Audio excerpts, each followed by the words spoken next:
교독문 80번 고린도후서 4장 말씀을 교독하도록 하겠습니다.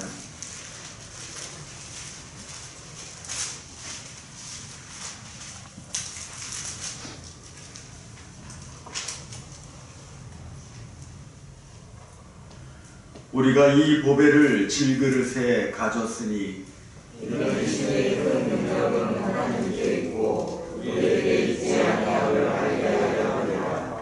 우리가 사방으로 우겨쌈을 당하여도 쌓이지 아니하며 답답하기를 당하여도 낙심하지 아니하며 박해를 받아도 버림바 되지 아니하며 거부러짐을 당하여도 망하지 아니하고 우리가 항상 예수의 죽음을 몸에 짊어짐은 예수의 생명이 또한 우리 몸에 나타나게 하려 함이라.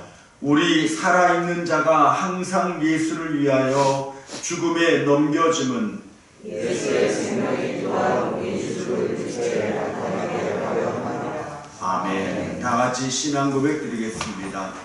전능하사 천지를 만드신 하나님 아버지를 내가 믿사오며 그 외아들 우리 주 예수 그리스도를 믿사오니 이는 성령으로 잉태하사 동정녀 마리아에게 나시고 본디오 빌라도에게 고난을 받으사 십자가에 못 박혀 죽으시고 장사한 지 사흘 만에 죽은 자 가운데서 다시 살아나시며 하늘에 오르사 전능하신 하나님 우편에 앉아 계시다가 저로서 산 자와 죽은 자를 심판하러 오시리라.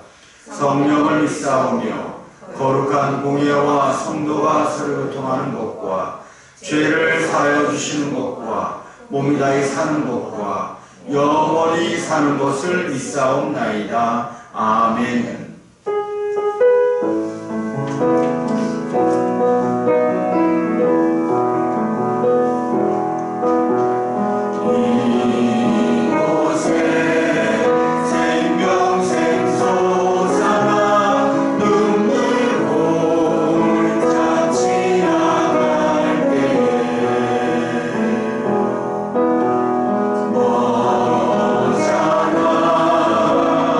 열매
주시기 바랍니다.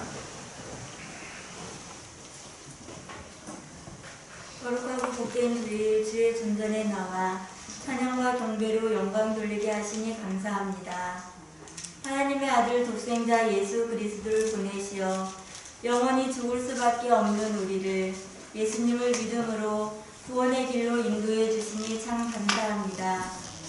육신으로 오신 예수님은 세상에서 고난과 핍박을 다 이기시고 오직 하나님의 말씀에 순종하셨습니다.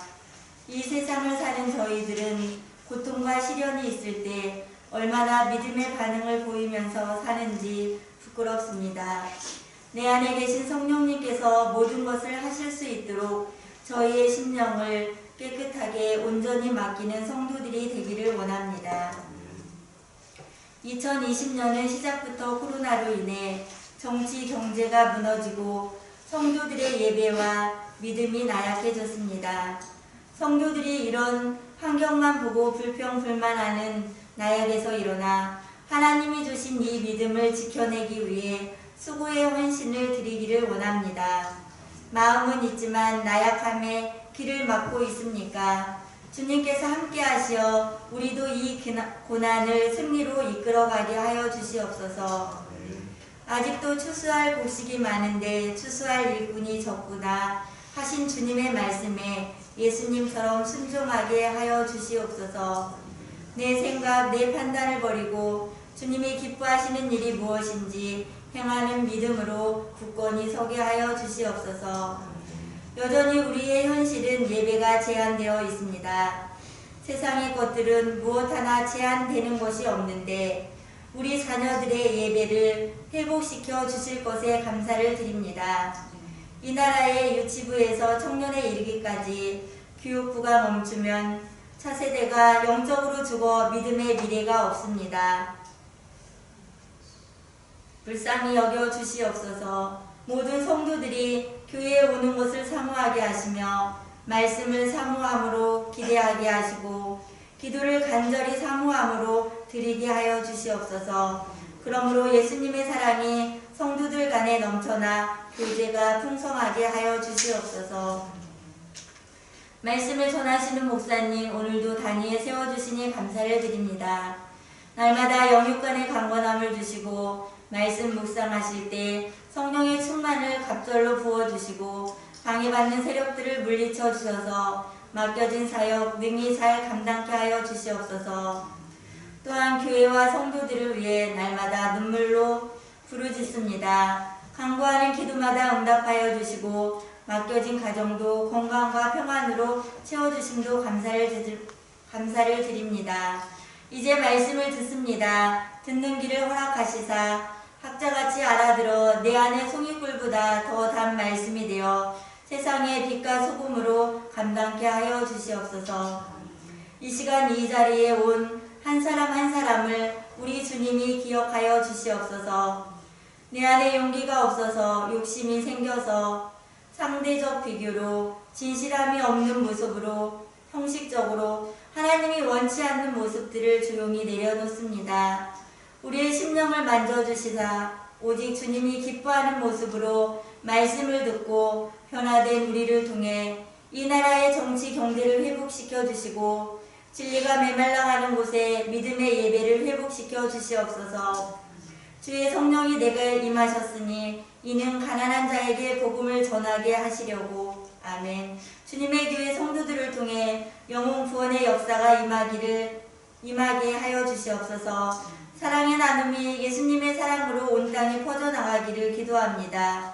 우리를 끝까지 사랑하시는 예수님의 이름으로 감사하며 기도드립니다. 아멘.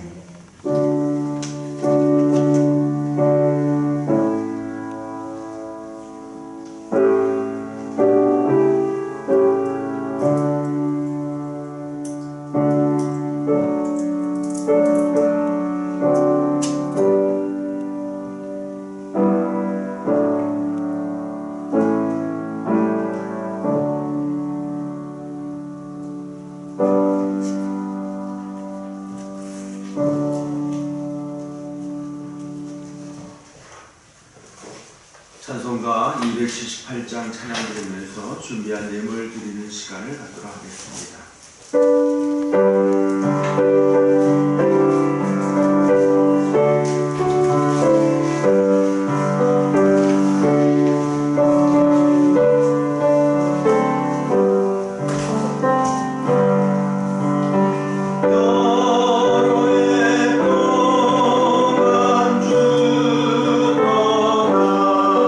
세상 널 즐기고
교회 소식을 말씀드리겠습니다. 원래 10월 세 번째 주, 다음 주에는 새생명 전도 예배를 드리는 주일이었습니다. 1년 내내 사실 이 예배를 기도하고 준비하고 또 광고하고 또 주보에도 우리 태신자의 이름을 올려놓고 함께 기도했는데 아무것도 진행할 수 없는 상태에서 여러분들에게 계속해서 말씀을 드리는 것은 자기 태신자를 위해서 간절히 기도하고 그럼에도 불구하고 지금 이 시간에도 죽어가는 영혼이 있는가 하면 또 하나님이 살리기를 원하시는 영혼이 있음을 우리가 기억하고 힘써 전도하는 일에, 복음을 나누는 일에 우리의 몸과 마음이 함께할 수 있게 되기를 주님의 이름으로 간곡히 부탁을 드립니다. 매년 추수감사 주일에 장학 나눔을 위한 가라지 세일을 진행합니다. 올 추수감사 주일은 11월 첫 번째 주일이라고 말씀을 드렸고 11월 첫 번째 주일에도 장학 나눔을 위한 가라지 세일을 진행하려고 합니다. 하오니 미리미리 나눌 수 있는 품목을 준비해 주셔서 추수감사 주일에 우리의 다음 세대를 위한 거룩한 나눔을 가질 수 있게 되기를 주님의 이름으로 부탁을 드립니다. 그래서 사랑 나눔부와 상의를 하셔서 각자 준비할 수 있는 것들을 준비해 주시면 감사하겠습니다. 다음 주부터 유치부와 주일학교 예배를 드립니다. 교육부는 준비해 주시고 자녀를 주신 부모님들도 기도하며 준비해 주시기를 바랍니다. 특별히 이번 한 주간 동안에 또 대한민국에 크게 어떤 다른 어려움이 있지 않도록 위해서 기도하시고 정말 이 땅에 하나님의 아름다운 나라와 역사가 세워지고 우리의 다음 세대 자녀들에게 끝없이 예배와 그리스도의 바른 삶을 가르치기 위해서 교회가 더 크게 일어날 수 있기를 위해서 기도해 주시기를 바랍니다. 매년 5월에 드렸던 세례교인 헌금을 올해는 10월에 드립니다. 세례교인 헌금을 총회에 모아 신학생의 장학 헌금으로 사용되는데 모든 성도들은 1년에 10,000원 이상의 각자의 감동에 따라 헌금해 주시면 감사하겠습니다. 늘 말씀을 드리지만 이 세례교인 헌금은 교회에 헌금하는 것이 아니라 총회에 헌금을 하는 것이고 그래서 각 교회 세례교인들이 총회에 헌금을 하면 총회에서 모아 신학생의 장학금으로 사용이 됩니다. 우리 다음 세대의 목회자를 세우는 이 일들을 위해서도 여러분들이 함께 마음을 나눠주시기를 주님의 이름으로 부탁을 드립니다.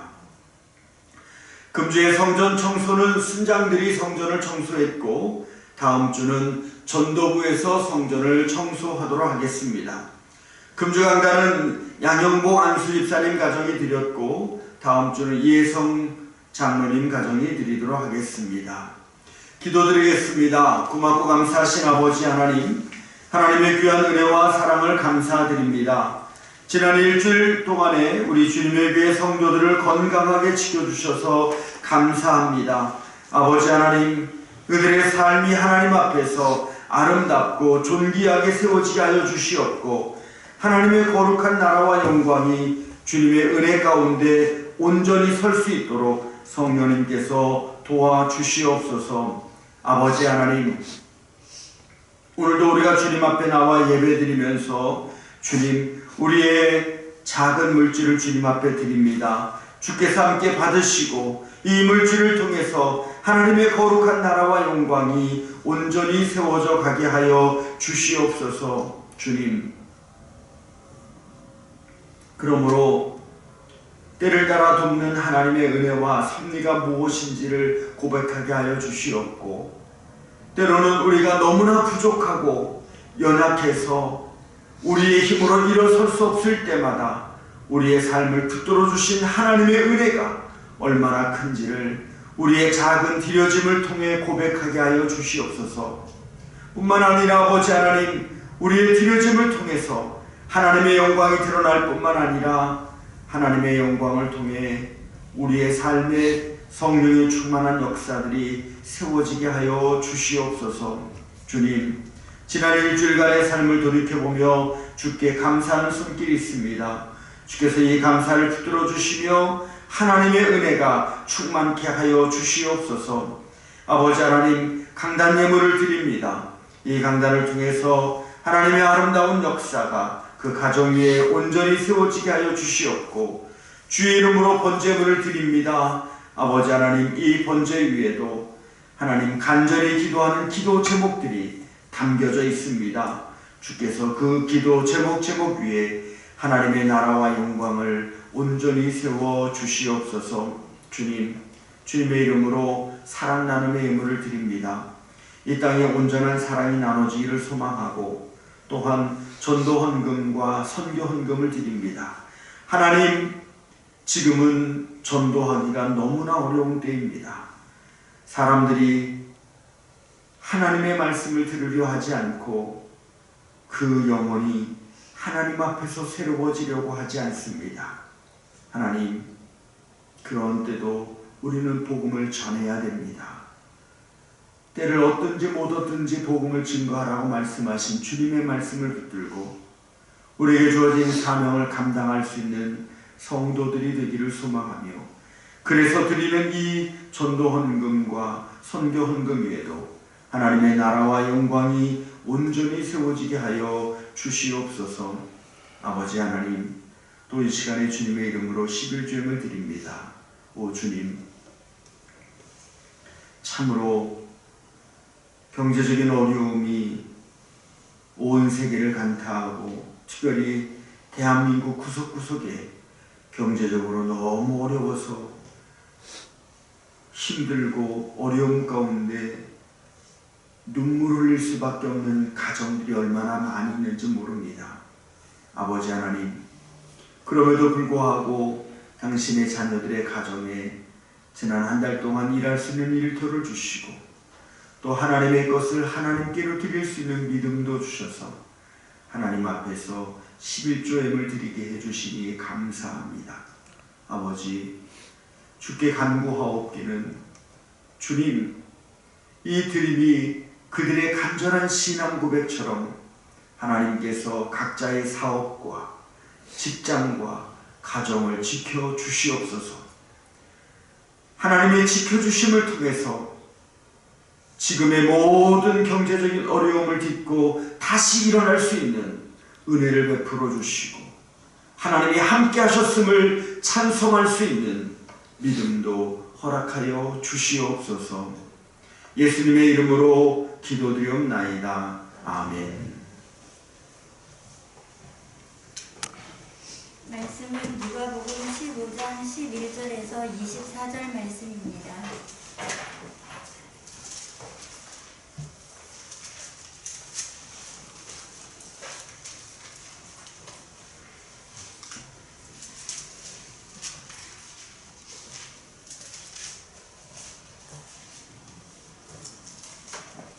또 이르시되 어떤 사람에게 두 아들이 있는데 그 둘째가 아버지에게 말하되, 아버지여, 재산 중에서 내게 돌아올 분깃을 내게 주소서 하는지라. 아버지가 그 살림을 각각 나눠 주었더니 그 후 며칠이 안 되어 둘째 아들이 재물을 다 모아가지고 먼 나라에 가 거기서 호랑방탕하여 그 재산을 낭비하더니 다 없앤 후 그 나라에 크게 흉년이 들어 그가 비로소 궁핍한지라. 가서 그 나라 백성 중 한 사람에게 붙여 사니 그가 그를 들로 보내어 돼지를 치게 하였는데, 그가 돼지 먹는 지업 열매로 배를 채우고자 하되 주는 자가 없는지라. 이에 스스로 돌이켜 이르되, 내 아버지에게는 양식이 풍족한 품꾼이 얼마나 많은가. 나는 여기서 주려 죽는구나. 내가 일어나 아버지께 가서 이르기를, 아버지, 내가 하늘과 아버지께 죄를 지었사오니 지금부터는 아버지의 아들이라 일컬음을 감당하지 못하겠나이다. 나를 품꾼의 하나로 보소서 하리라 하고, 이에 일어나서 아버지께로 돌아가리라. 아직도 거리가 먼데 아버지가 그를 보고 측은히 여겨 달려가 목을 안고 입을 맞추니, 아들이 이르되, 아버지, 내가 하늘과 아버지께 죄를 지었사오니 지금부터는 아버지의 아들이라 일컬음을 감당하지 못하겠나이다 하나, 아버지는 종들에게 이르되 제일 좋은 옷을 내어다가 입히고 손에 가락지를 끼우고 발에 신을 신기라. 그리고 살진 송아지를 끌어다가 잡으라. 그리고 먹고 즐기자. 이 내 아들은 죽었다가 다시 살아났으며 내가 잃었다가 다시 얻었노라 하니 그들이 즐거워하더라. 오늘은 누가복음 15장 11절에서 24절까지 말씀을 통해서 복음으로 다시 시작합시다 라고 하는 주제로 우리가 말씀을 나누는 두 번째 주제, 아버지의 품에서 다시 시작합시다 라고 하는 주제로 말씀을 나누려고 합니다. 2020년을 마무리하는 마지막 3개월을 어떻게 살아야 될 것인가에 대한 영적인 고민을 하면서 10월에는 복음으로 다시 시작하자는 주제로 말씀을 나누자고 말씀을 드렸습니다. 왜 복음이어야 하는가? 무너진 한국교회, 무너진 우리의 믿음과 예배가 회복되기 위해서는 복음으로 돌아가야 합니다. 성도는 이 세상의 풍조나 문화에서 예수 그리스도의 십자가의 보혈 앞으로 나아갈 수 있어야 합니다. 그래서 우리는 복음으로 다시 시작하자는 주제로 말씀을 나누면서 지난주는 구원이란 무엇인가에 대해서 말씀을 나누었습니다. 오늘은 복음으로 다시 시작하자는 두 번째 말씀으로 아버지의 품에서 다시 시작합시다. 이런 주제로 말씀을 나눕니다. 오늘 본문에서 아버지는 하나님을 상징합니다. 둘째 아들은 사람을 상징합니다. 본문에 등장하는 아버지는 아들에 대하여 단 한 번도 기대를 버리지 않은 아버지였습니다. 사실 인간의 부모도 자기가 낳은 자식에 대하여 기대를 갖고 계획을 갖고 있는 것을 알 수가 있습니다. 그래서 부모와 자식의 관계는 서로 의존할 때 행복한 관계가 됩니다. 부모가 자녀를 사랑하지 않을 자유가 있습니다. 이것은 자유입니다. 그렇다고 어떤 부모가 나에게는 널 사랑하지 않을 자유가 있다고 말하겠습니까? 오히려 더 사랑하지 못해서 아파하는 것이 부모의 마음입니다. 오늘 우리가 보는 본문 말씀에도 보면 하나님을 상징하는 아버지는 아들에 대해서 많은 기대와 계획을 갖고 계신 것을 볼 수가 있습니다. 그런데 아버지의 기대와 사랑과는 반대로 아들은 아버지를 떠날 계획을 갖고 있었습니다. 그래서 모든 인간이 하나님의 품을 떠나고 싶어 하는 것을 보여주는 장면입니다. 그러나 아버지를 떠난 아들이 재물을 다 허비하고 거지가 되고 말았습니다. 돼지나 먹는 것으로 배를 채우려고 했지만 그것조차 얻을 수 없었습니다.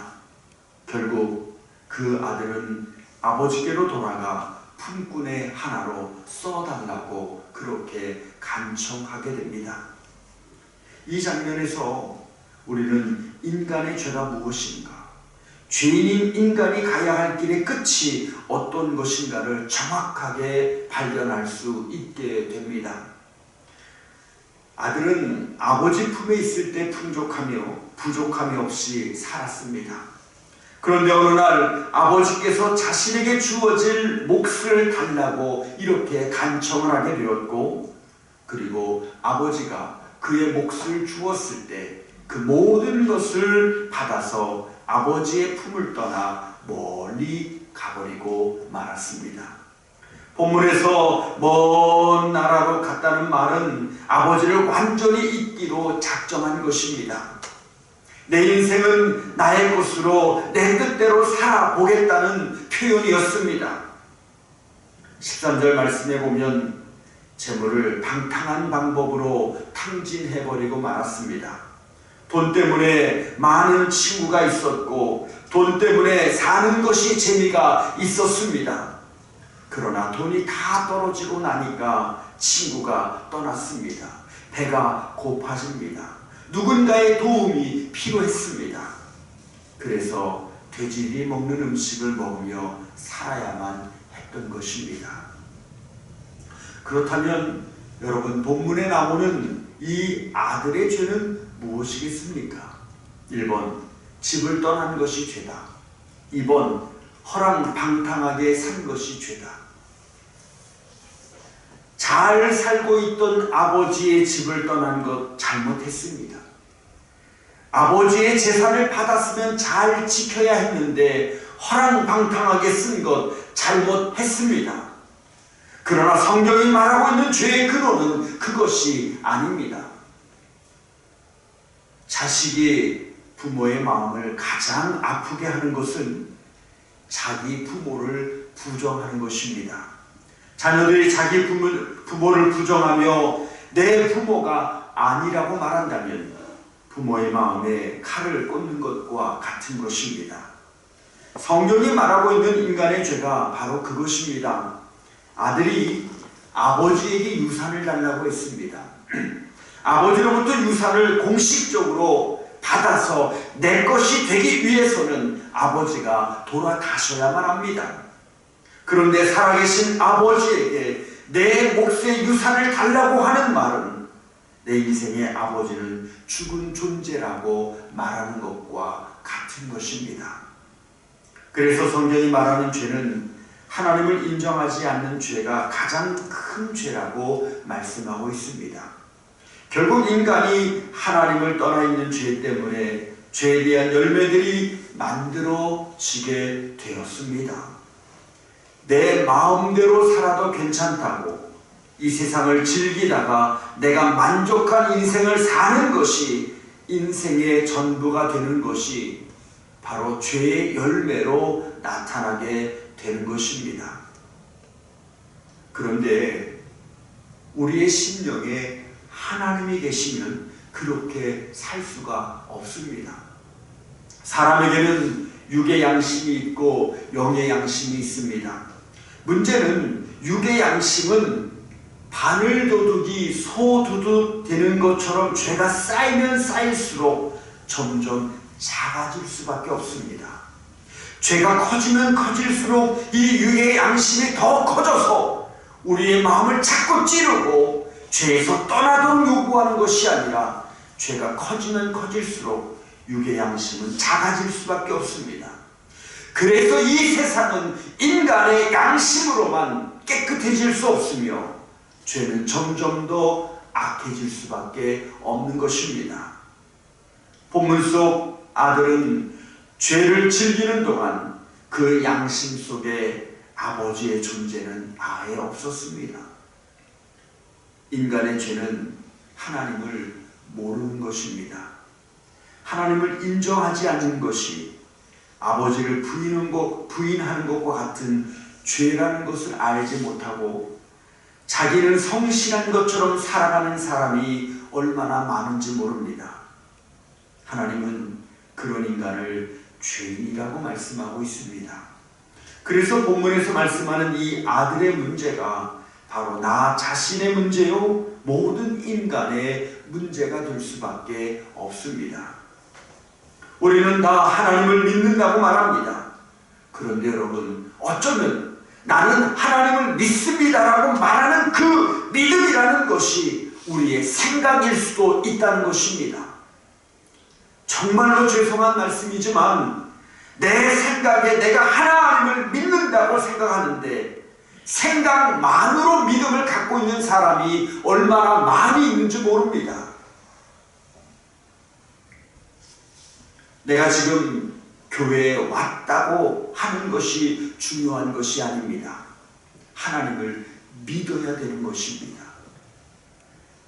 내가 지금까지 하나님을 알면서도 하나님을 믿는 것이 아니라 하나님으로부터 무엇을 얻어내려고 하나님의 곁에 머물 수 있습니다. 본문 속 아들이 그랬습니다. 분명히 아버지의 아들이지만 이 아들은 아버지에게 전혀 관심이 없었습니다. 우리는 분명히 하나님의 자녀지만 하나님에게 전혀 관심이 없을 수 있다는 것입니다. 내가 예배에 와 있고 헌금을 드리고 봉사도 하는데 정작 하나님에 대해서는 전혀 관심을 갖지 않을 수 있다는 것입니다. 어떻게 하면 나에게 돌아올 몫을 빨리 받을 수 있을까? 결국 아들은 아버지로부터 큰 재물을 얻었습니다. 그러나 이 아들은 그 모든 것을 탕진하고 말았습니다. 사랑하는 성도 여러분, 이 아들의 삶을 통해서 내 삶을 볼 수 있어야 됩니다. 우리는 제각기 자기 인생을 열심히 살아갑니다. 나름 멋지게 삽니다. 최선을 다하게 삽니다. 그런데 그 어떤 사람도 인생을 뒤돌아보면 후회밖에 남지 않는 인생을 살지 않은 사람이 없습니다. 나는 너무 잘 살았다. 나는 멋지게 살았다. 물론 이렇게 말하며 자기 인생을 자랑하는 사람도 있습니다만, 그러나 대부분 모든 사람이 뒤돌아보면 인생을 후회합니다. 멋지게 살았다고 자랑했던 그 사람도 마지막 죽음 앞에서는 두려움에 떨며 죽음을 받아들이지 못하는 그런 인간의 한계 속에 자신을 드러낼 수밖에 없습니다. 그래서 사람들은 늘 꼴 하면서 살지 않습니까? 아, 그때 그럴걸.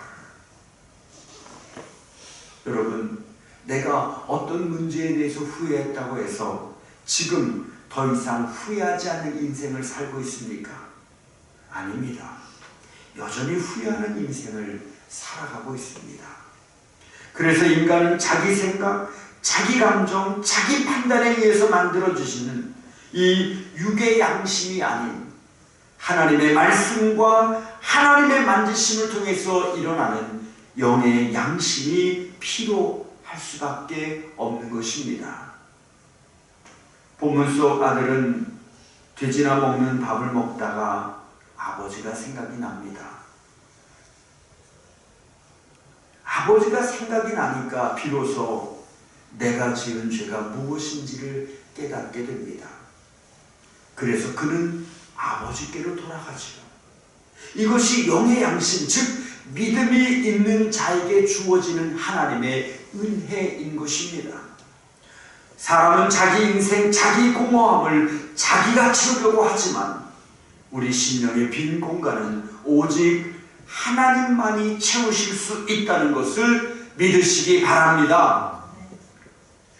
전도서 3장 11절 말씀에 보면 하나님은 사람들에게 영원한 것을 사모하는 마음을 주셨다고 말씀하고 있습니다. 우리에게 그런 마음이 있어요. 하나님의 영원한 것들을 사모하는 마음. 그런데 이 영원한 것들을 사모는 하지만 채울 수 있는 능력은 없습니다. 그럼 내 심령의 이 공허한 마음, 그리고 정말 채우고 싶은 간절한 열망, 이런 것들을 언제 어떻게 채워질 수 있냐면 하나님께로 돌아갈 때 채워지는 것입니다. 아무리 돈을 많이 벌어도 채워지지 않습니다. 아무리 좋아하는 것을 열심히 해도 채워지지 않습니다. 우리 안에 채울 수 있는 이 영적인 공간은 오직 주님의 품에 안길 때, 주님을 만날 때에만 채워지는 것입니다. 아들은 이 고통과 번민 속에서 아버지가 계심을 깨닫게 되었습니다. 여기까지가 집을 나간 아들의 삶입니다. 아버지로부터 재산을 받아서 멀리 가서 아버지의 영향력에서 완전히 떨어져서 내 마음껏 살았습니다. 다 잃었습니다. 인생에 남은 것이 없습니다. 그때 내게 아버지가 계셨지. 여기까지가 이 아들의 삶이라면 아들이 집을 떠난 이렇게 사는 동안 아버지는 어떻게 사셨겠습니까? 유산을 받아 집을 떠난 아들에게 화가 치밀어 올라서 괘씸한 놈, 쫄딱 망해서 돌아와 봐라. 내가 다시는 너를 아들로 인정하지 않을 뿐만 아니라 내 집에 하인으로조차 내가 너를 들이지 않겠다. 이런 아버지가 있을까요? 육신의 아버지는요, 간혹 그런 분이 있습니다. 육신의 부모는 그 부모도 부모지만 여전히 부족한 존재이기에 그런 부족한 모습이 드러날 수 있습니다. 그러나 성경이 말씀하는 하나님 아버지의 마음은 아들이 집을 나간 그날부터 그 아들을 기다렸습니다. 기다리시는 아버지, 이것이 하나님 아버지의 마음이라는 것을 믿으시기 바랍니다. 여기서 우리가 제일 먼저 생각해야 될 것은 본문 속 아들처럼 나에게 하나님을 떠나 살도록 한 것이 무엇인가를 볼 수 있어야 됩니다. 이 본문 속에 있는 아들은 아버지의 재산을 가지고 내가 내 인생을 한번 마음껏 살겠다라고 하는 그 욕심이 아버지를 떠나게 했다면,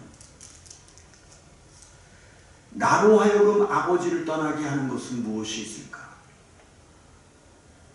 내가 비록 몸은 여기 와 있는데 하나님의 말씀이 들려지지 않고 내 마음이 아버지로부터 떠나 있다면, 그렇게 나로 하여금 떠나게 만드는 것이 무엇일까? 코로나19로 인하여 영적 질서가 깨져버리고 말았습니다. 정치, 경제, 사회의 변화로 일어난 환경 속에서 하나님 없이 살아가는 탕자들이 너무나 많이 생겨졌습니다.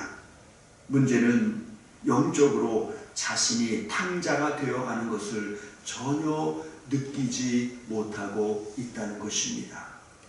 마치 개구리가 미지근한 물에서 헤엄을 치며 노는데 물을 아주 조금씩 뜨겁게 데피기 시작하면 자신이 익어가는 줄도 모르고 열심히 놀다가 그만 그 뜨거운 물에 익어서 죽는다고 말합니다.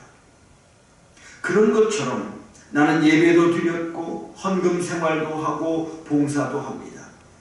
그런데 나도 모르게 내 영이 조금씩 죽어가고 있습니다. 이걸 모르고 신앙생활하는 성도들이 너무나 많이 있다는 겁니다. 밥 안 먹고는 못 삽니다.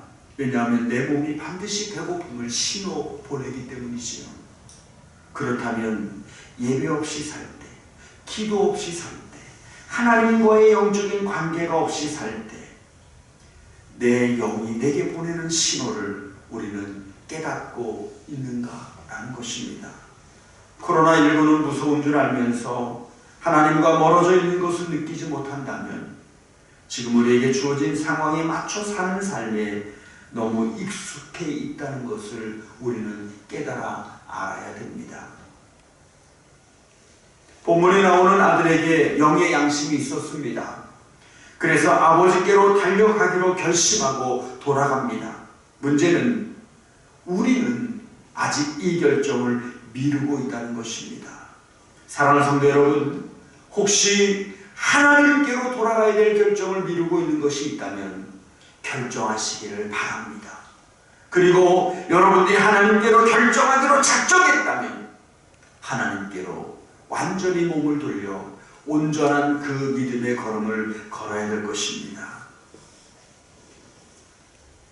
왜 우리가 하나님께로 돌아갈 것을 이 결정을 미루고 있냐면 아직도 나라고 하는 존재가 남아있어서 하나님께로 돌아갈 것을 미루고 있는 것입니다.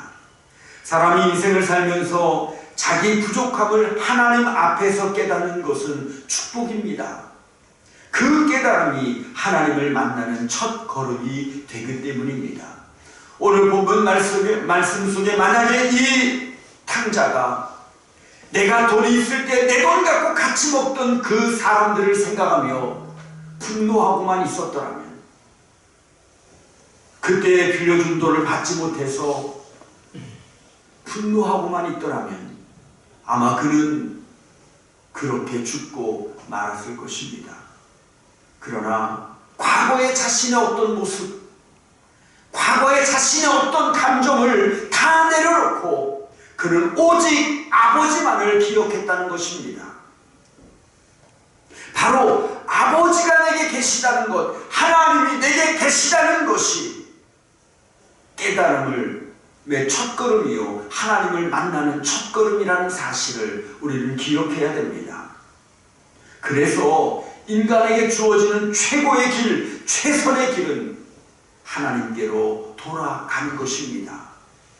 우리를 창조하신 하나님, 나의 고장난 곳을 아시고 치료해 주시는 하나님, 그 하나님의 품으로 돌아가는 것입니다. 인간의 행복이 여기에 있음을 믿으시기 바랍니다. 그래서 17절 말씀에 보면 아들은 아버지 집으로 돌아갈 것을 결정합니다. 이 아들은 자기가 지금 죽어가고 있는 것을 알고 있었습니다. 나는 이제 누군가의 도움을 받아야 된다는 사실을 분명하게 깨달았습니다. 여러 가지 길 중에 가장 최선의 길, 가장 확실한 길, 가장 진리의 길, 그 길은 아버지의 집으로 돌아가는 것임을 깨닫게 된 것입니다. 더 이상 자기 감정 그리고 이 세상이 보여주는 것이 길이 아니라는 것을 깨닫게 된 것입니다. 아버지를 떠났던 죄, 하나님을 믿지 않았던 죄, 이것으로부터 돌아가는 것이 구원의 시작입니다. 이것이 믿음의 출발입니다.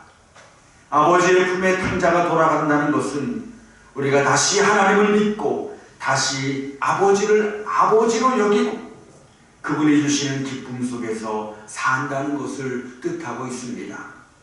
이렇게 믿음을 가진 사람들을 보면 우리가 이 세상에서 죽으면 하나님의 그 영원한 집에서 살게 되는 것입니다. 구원은 영생을 얻는 것과 같은 말입니다. 영원한 생명을 영생이라고 말하는데, 그렇다면 성경이 말하는 영원히 산다는 것은 무엇이겠습니까? 만약 내가 원수와 영원히 산다면 그 인생은 영생이 아니라 지옥입니다. 그렇지 않겠습니까? 영원히 사는데 원수와 영원히 살아야 된다면 거기가 천국이겠어요? 지옥이겠습니까? 그러니까 성경이 말씀하는 영생은요, 시간적 의미에서 영생이 아니라 질적인 의미에서 영생이에요. 물론 시간적인 의미의 영생은 반드시 영원한 생명이니까 주어지지만 이것이 어떤 질적인 의미를 가지고 영원히 사느냐도 함께 말씀하고 있습니다. 누구와 함께 무엇을 하면서 사느냐, 이것이 중요하다는 말입니다. 영생은 우리를 지으신 분, 우리를 만드신 분, 우리를 가장 사랑하신 분과 영원히 함께 하는 것입니다.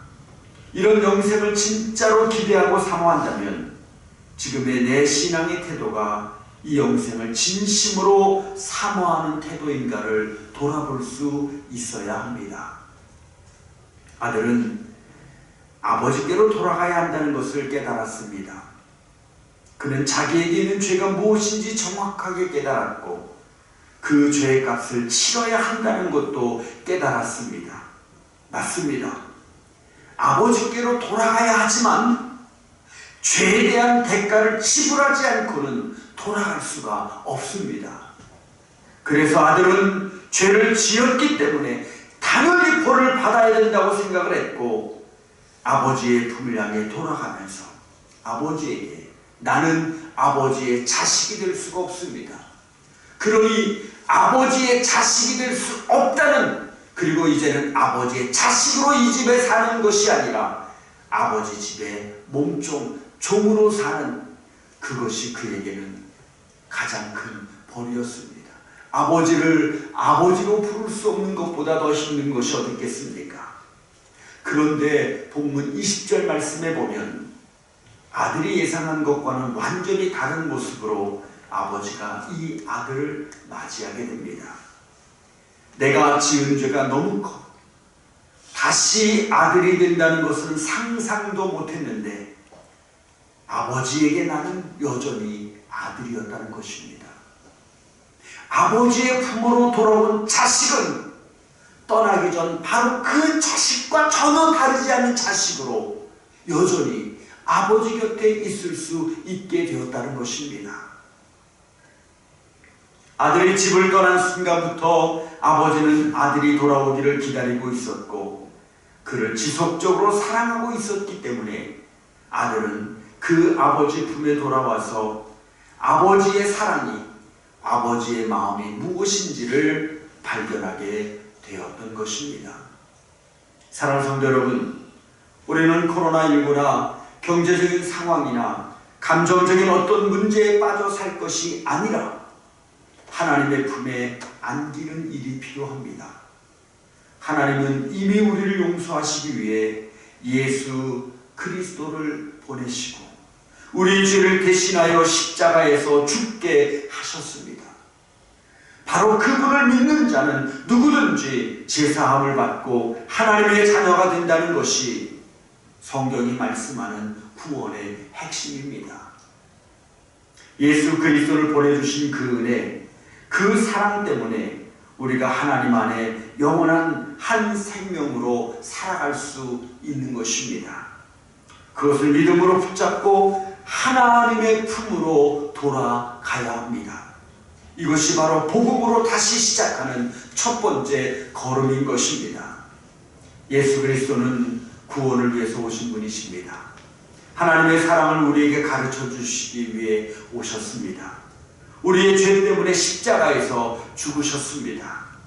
그분이 죽으셨기 때문에 우리가 아버지 품에 안기면 여전히 아버지의 사랑을 느낄 수 있는 것입니다. 사랑하는 성도 여러분, 지금 이 시대를 살아가는 우리는 아버지의 품을 회복해야 합니다. 아버지의 용서와 사랑과 기다림, 그리고 아버지만이 주실 수 있는 은혜를 회복해야 됩니다. 이 모든 것을 기대할 수 있게 하는 것이 바로 예수 그리스도 십자가의 복음이라는 것을 믿으시기 바랍니다. 그래서 어떤 상황과 어떤 형편 속에서든지 우리는 이 복음, 그리스도의 십자가에서 다시 시작해야 됩니다. 그러므로 여러분, 예수님께로 나오는 이 거룩한 십자가의 복음 앞으로 나오는 걸음을 멈추지 마십시오. 그 주님 앞에 엎드려 간절히 기도하는 기도의 삶을 멈추지 마십시오. 아버지의 품으로 돌아간다는 것은 아버지가 나를 안아주시고 나를 씻겨주시고 나에게 새로운 아들의 옷을 입혀줄 때까지 그 걸음을 멈추지 않는 것입니다. 배고픕니다. 신발이 다 떨어져서 발바닥이 아플 수도 있습니다. 아버지가 나를 아들이 아니라고 하면 어떻게 하나 걱정할 수도 있습니다. 그러나 우리를 자녀 삼으신 아버지를 믿으십시오. 그분의 품에 들어가면 우리를 두렵게 했던 그 문제가 무엇이든지 간에 하나님의 은혜 안에서 사라지고 녹아질 것입니다. 그 따뜻한 그 풍성한 은혜를 회복하는 성도들이 되시기를 주님의 이름으로 축원합니다. 기도드리겠습니다. 고맙고 감사하신 아버지 하나님, 하나님의 거룩한 나라와 영광을 오늘도 주님의 은혜 가운데 세워주시고 아버지의 풍성하신 은혜 가운데 세워주시니 감사합니다.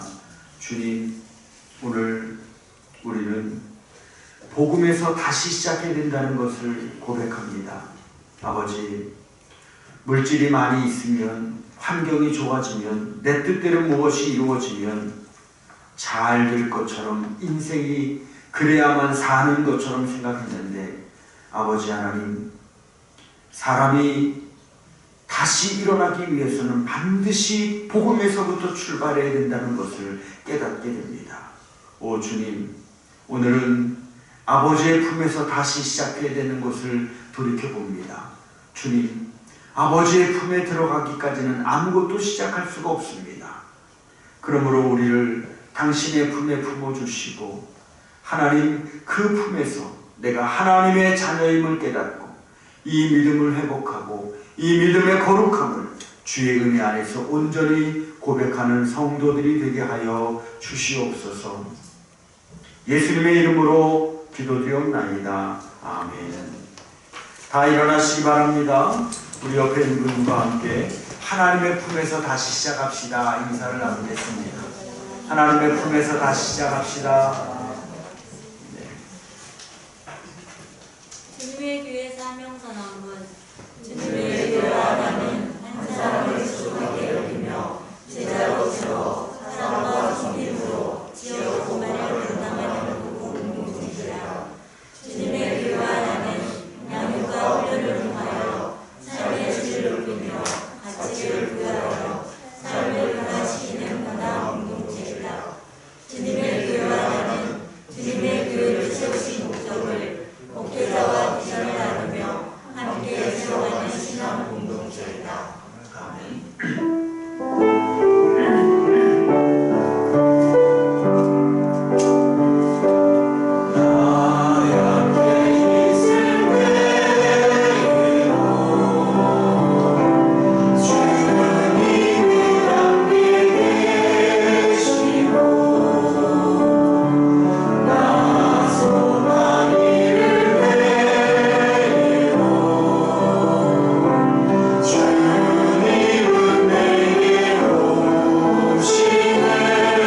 성령님의 감화 감동 역사하시니 복음에서부터 다시 시작하려고 하는, 오직 이 복음에서만 우리 인생이 출발한다는 것을 깨닫고 복음 위에 자신을 세우려고 하는 모든 성도들의 신앙 고백 위에 이제로부터 영원토록 함께 하시기를 간절히 축원하옵나이다. 아멘.